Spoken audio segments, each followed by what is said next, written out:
Hey guys, Tony And Harry. welcome to today's Thirsty Thursday. I got a skeleton in my hand. Okay, today's topic, very good topic today. We're going to talk about a cervical fusion. Now, what in the world is a fusion and what is a cervical? What is I've heard of Asian fusion food, but that's probably something different, isn't it? I think it is in this okay. case. So, what's a fusion? What's the cervical?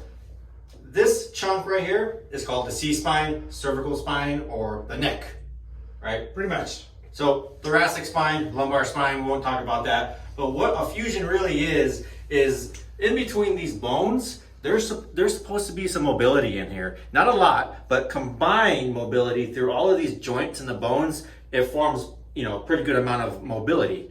So if there's a problem between one of these bones or in the space between these bones, whatever the problem is, maybe causing some arm pain, some radiating pain down the arm, a doctor will go in there and essentially connect this bone to this bone, fuse it together so that way there is no movement in this joint space. Yeah, so essentially if moving your neck causes that pain, moving the joints causes that pain, you just pretty much glue them together and then that's not causing pain anymore. Of course, there's a couple of other things that will happen at the same time. You may get a little stiffer in your neck depending on how many levels they do. So sometimes it may just be a one-level fusion where they only glue 2 levels together. But if you have a multi-level fusion, 3 or 4 levels, then you're definitely going to lose some range of motion in that. Now, most of the time after surgery, the doctor will probably want you kind of immobile for a while to let that fusion set, let it harden. Depends a little bit on what they use. Sometimes they use a titanium plate. Sometimes they may use like a rod with some screws.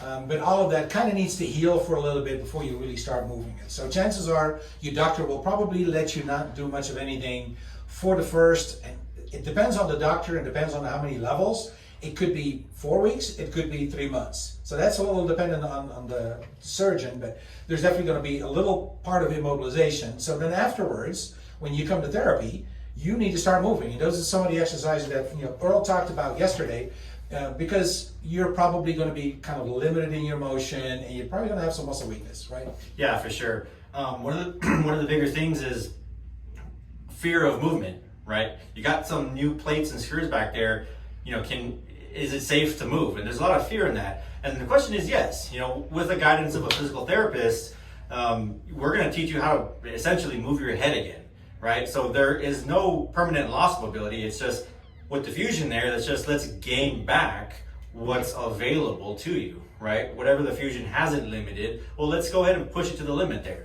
The fusion's locked in there solid, and mobility isn't going to injure it or jeopardize that surgery in any way. Yeah. Also, one of the things that we look at, because most of the time, the surgery is actually performed from the front. So they go in from the front, because it's easier to get, you can imagine it's easier to get to these joints here than from the back. There's a lot more sensitive structures in here. So typically they go in through the front. So in your throat, they will have to kind of move your trachea out of the way. So that's probably not going to feel great.